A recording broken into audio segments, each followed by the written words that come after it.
दोस्तों यूपीएससी में EWS category के कैंडिडेट्स को रिजर्व कैटेगरी मानते हुए जो बेनिफिट्स रिजर्व कैटेगरी को मिलना चाहिए वो मिलेंगे या नहीं, ये मुद्दा इस समय पूरे देश में छाया हुआ है।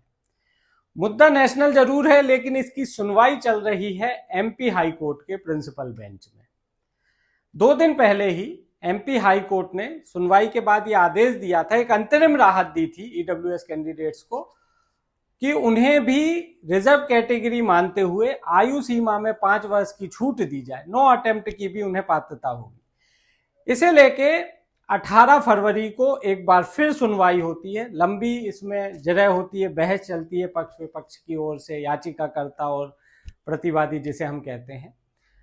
प्रिंसिपल बेंच में चीफ जस्टिस के सामने काफी लंबी इस पर चर्चा होती है और इसमें यूपीएससी की ओर से सीनियर एडवोकेट नरेश कौशिक जी पक्ष रखते हैं यूपीएससी का। और जैसा 2 दिन पहले कपिल सिब्बल जी की एंट्री इस मामले में हुई थी, तो 18 फरवरी को सुनवाई में भी याचिकाकर्ता की ओर से कपिल सिब्बल जी ने जो है अपने तर्क रखे। कुल मिलाकर शुरुआत यहां से हुई कि नरेश कौशिक जी ने ये बताया कि बेंच को ये बताया कि भाई देखिए, एससी एसटी के लिए अटेम्प्ट अनलिमिटेड है और 37 ईयर्स जो है उसमें उनको वो दी गई है आयु सीमा।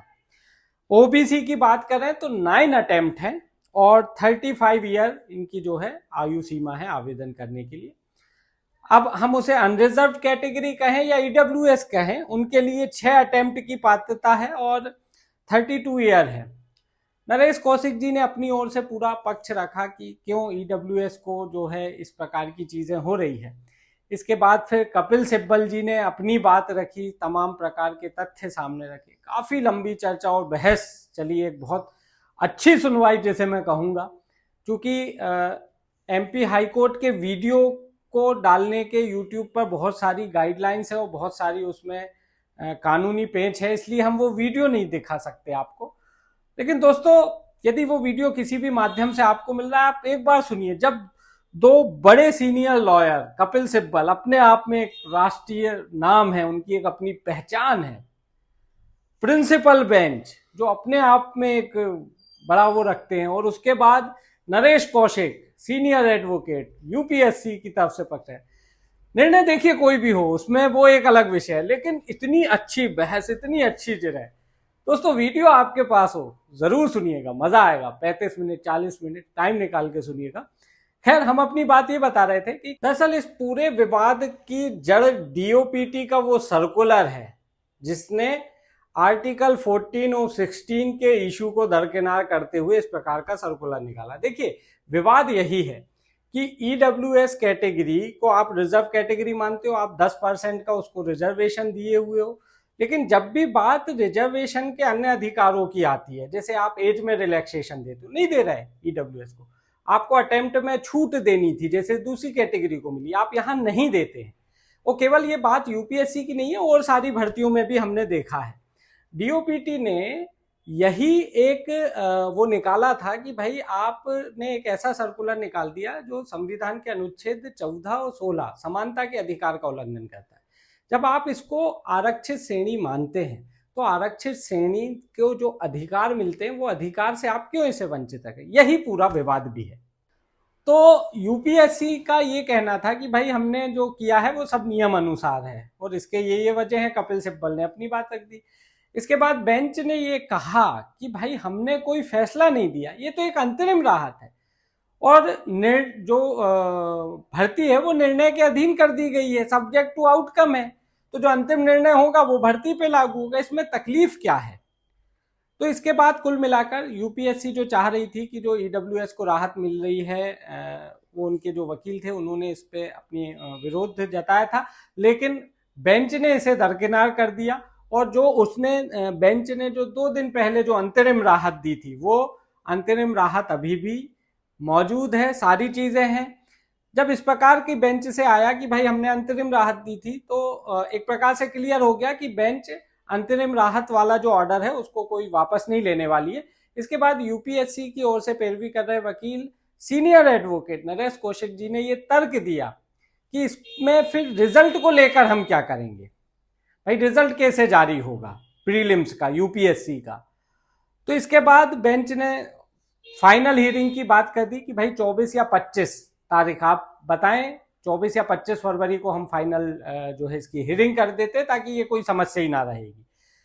तो इसके बाद जो है 24 फरवरी दोपहर 2:30 बजे का समय निर्धारित हो गया है।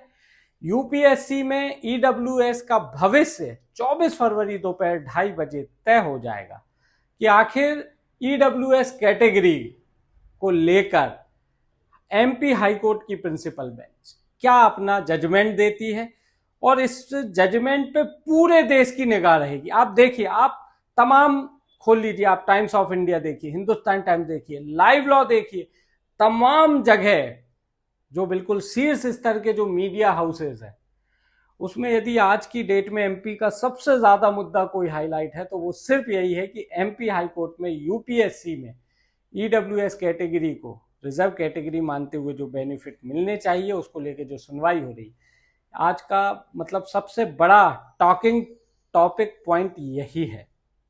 कुल मिलाकर दोस्तों, हाल फिलहाल राहत की बात यह है कि हाईकोर्ट ने जो अंतरिम राहत दी थी ईडब्ल्यूएस कैटेगरी कैंडिडेट्स को, वो अंतिम राहत जारी है। ईडब्ल्यूएस कैंडिडेट्स फॉर्म भर सकते हैं 5 साल की आयु सीमा के छूट के साथ। हालांकि उनके भर्ती का जो रिजल्ट है वो होल्ड रहेगा, उनकी नियुक्तियां अभी नहीं हो पाएगी जब तक इस पर फाइनल डिसीजन नहीं आए।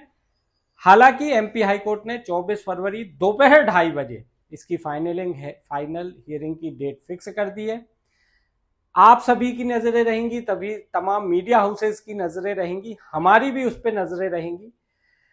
अब तक दोस्तों यदि आपने हमारा यूट्यूब चैनल सब्सक्राइब नहीं किया, व्हाट्सएप चैनल पे हमें ज्वाइन नहीं किया, वो जरूर कर लीजिए, क्योंकि 24 फरवरी को दोपहर 2:30 बजे हमारी पूरी कोशिश रहेगी कि इस पूरे मामले के सबसे ताजा अपडेट तेजी से आप तक पहुंचाएं। और इसके लिए जरूरी है कि आप हमारे यूट्यूब चैनल, हमारे सोशल मीडिया प्लेटफॉर्म एक्स हुआ, फेसबुक पेज हुए, इनको आप फॉलो कर लीजिए, व्हाट्सएप चैनल हुआ, इनको आप ज्वाइन कर लीजिए, ताकि ऐसे ही कंटेंट, ये तो एक केस है ही, इसके अलावा भी भर्ती से जुड़े और भी जो कंटेंट है वो तेजी से आप तक मिलते रहे। मुझे दीजिएगा इजाजत, 24 फरवरी को इसी कंटेंट के साथ हम फिर हाजिर होंगे और आपको बताएंगे कि एमपी हाई कोर्ट ने आखिर इतने महत्वपूर्ण प्रकरण में अपना क्या ऐतिहासिक फैसला सुनाया है। धन्यवाद।